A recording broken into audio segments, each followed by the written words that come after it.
read by Dale Grothman. This is a tale of the weirdest game that was ever played. The Sixth Tree by Edith Lichty Stewart. Police Headquarters, Los Angeles, California. Gentlemen, the coroner's inquest held over the mutilated body of Professor Carhart to account for the baffling circumstances surrounding his death gave the verdict: met death at the claws and teeth of some wild beast, presumably a mountain lion. Considering the prominent and honorary positions held by the professor in some of our foremost universities, I felt justified in suppressing the astounding diary herewith enclosed, found by me in the dead man's room after the inquest. I submit the diary without comment. Any conclusion derived from its perusal can be only too ghastly and unbelievable. Respectfully, J. Donahue, Operative. July 10th. As we entered the canyon, the dreaded sensation of oppression and suffocation surged upon me, and I tore away my collar and lifted the hat from my throbbing head. There are hypocrites who prate vapidly of the exultation and exhilaration inspired in the human by these same mountains. Liars! Who should know more of mountains than I, who for 30 years have studied them, chipped away at their exteriors, articulated every rock and stratum in their towering frames, explored and explained their very entrails? Why, I have even proved to myself that they possess a soul, or souls, personality, malignant human emotion. God, what I have suffered! Is it in revenge for my exhaustive knowledge of them that they torture me so? When the night comes, it is night now, they shake from their torpor and become monstrosities, crowding closer and closer, stooping to compress the air about my fevered head, crushing into my brain. It is only by ignoring them that I gain relief, so I am writing this down in a frenzy to escape them. As I said, we had entered the canyon. There were only the stage driver and I. I had been dismissed from the university with only the explanation that my course of study was becoming erratic. Why had I selected the little lodge at the source of this rugged ravine for my retreat? It should have been the last place in the world for me to seek rest. Yet I was here. The gray road twisted its dusty way into the gathering dusk of the mountains. The stage driver essayed a few conventional stupidities, but I soon silenced his chatter. He looked at me askance and whipped up the horses. The trail turned abruptly. The door behind me was closed. The mountains reared about me on either side, and a feeling of panic assailed me. I was indeed in the enemy's territory. An hour passed in silence. Suddenly, a bend in the road interrupted the monotony of the scene. With what emotion I beheld a cabin, an adobe cabin crouching back from the road against the hill. 5, no, 6 gaunt trees that might once have been willows stood in a ghastly row before it. Its windows, glassless and shadeless like the lidless eyes of a skull, leered and peered down at us. A glance had seared it on my mind, and then we had passed it. What place was that? The driver lashed his horses to greater speed. A good place to keep away from after dark. I waited impatiently for him to volunteer further information, but the fool was evidently sulky. I would wheedle. "My good man, your reply only arouses my curiosity." He slowed down. The road lay straight. Turning, I could see the haggard eyes of the house as it watched for the effect the driver's tale would have upon me. It seemed that some years before, after a heavy rain, some hikers had found in front of the deserted cabin 5 shallow graves, one beneath each tree. Each grave had contained a man. Investigation had identified them as a group of shepherds, rough customers at the best. They had evidently spent the night in the cabin, for the place was littered with empty bottles, cards, and poker chips. Who had committed the wholesale murder and buried the bodies was never discovered.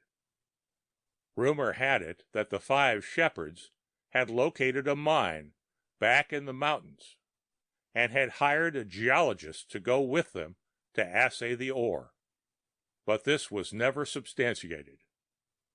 There was no one who had actually seen the geologist or knew much about the mine.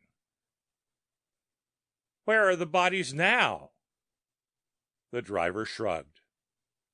"Nobody claimed them, so they were thrown back into their graves and the dirt shoveled on again, and left till the judgment day."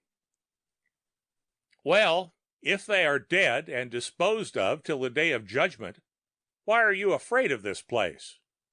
I asked with some scorn. He shook his head darkly. "There's 6 trees, and only 5 have graves under 'em." "Well?" "They say there's a curse on this place until the 6th tree has a dead man too." "Bah!" I cried. "Nursery tales." But I must have spoken strangely, for his long whip curled out over the horses' heads, and we swung around the last bend. No longer was the cabin visible, but I knew I would return. It must have been midnight as I approached the cabin, a midnight that held its breath and waited for something. A hush of expectancy had stilled every sound of the night. I stepped over the graves. 1, 2, 3, 4, 5. There was no wind, and yet I am sure I heard a rustle, or better, a faint creaking in the naked branches of the 6th tree as I passed beneath it.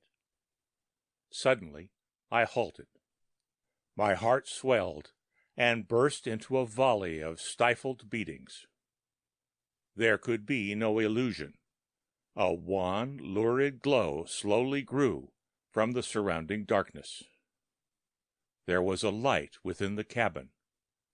Someone was there. I lashed my coward senses to action, and noiselessly approached the window. Staggering, I clutched the window ledge for support. The uneven light from the guttering candles secured in the empty bottle disclosed what I had, God help me, expected to see.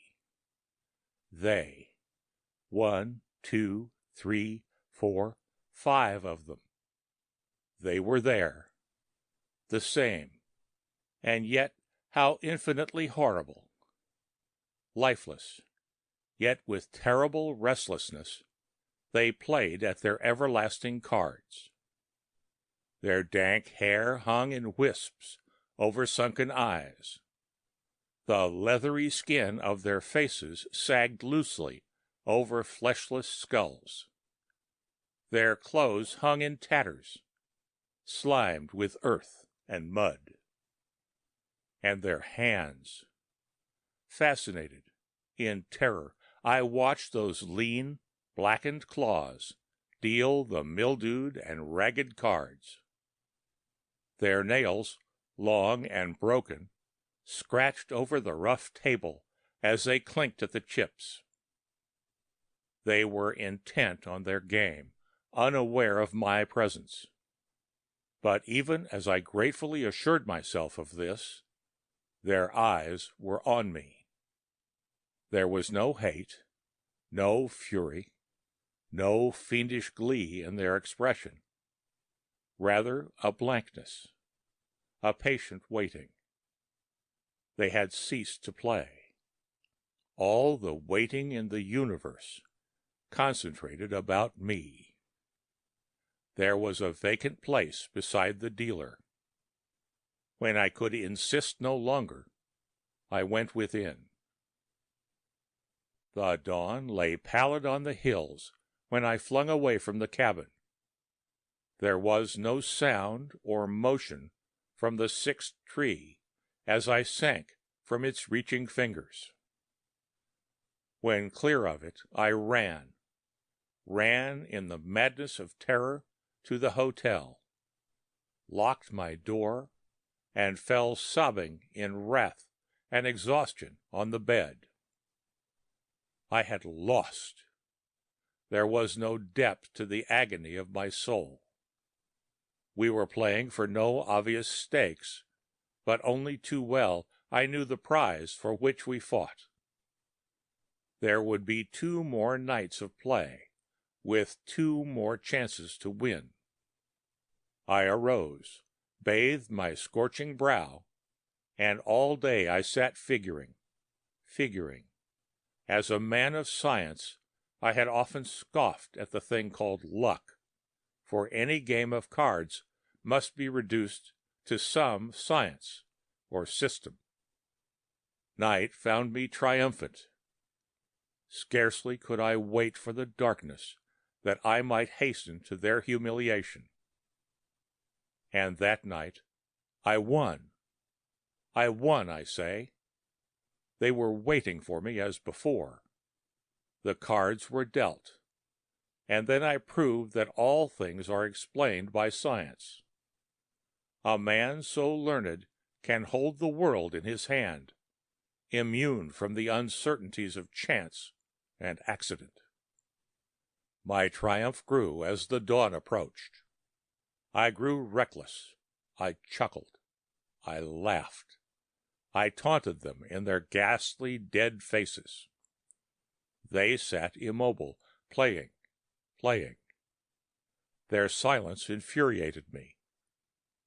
I tried to sting them to retort, but my words found answers only in the angry mutterings of the echo from the hollow room.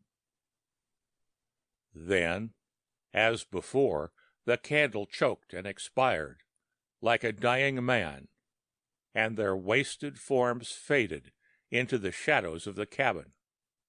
I hurled the cards after them and went stumbling and laughing into the morning, drunk with my triumph. As I passed beneath the cursed tree, it dared to trail clinging, warmthless fingers across my cheek. I jerked away in loathing and derision.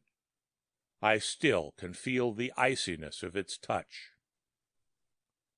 They have asked me, these curious, ignorant fools here, where I spend the nights. They talk and whisper about me in little groups that grow silent and disperse when I approach. Well, tonight is the last night, and then I shall be free and far away. If I had not been a man of science and evolved a system, then I might have known defeat, and these gaping fools might have something to fill their empty brains and furnish them with silly chatter. They would find my mutilated body, clawed as though by a mountain lion, flung into a shallow grave beneath the sixth tree. But I shall not lose. When this night curdles into dawn, I shall stuff their own dirty cards down their withered throats and crowd them back into their filthy graves, stamping the dirt upon them until it fills their mouths and blinds their staring eyes. And the tree? I shall leave it to wring its bony hands forever in impotent chagrin. But why am I lingering here? It's time for the game to begin, and they are waiting. The end of The Sixth Tree by Edith Lichty Stewart.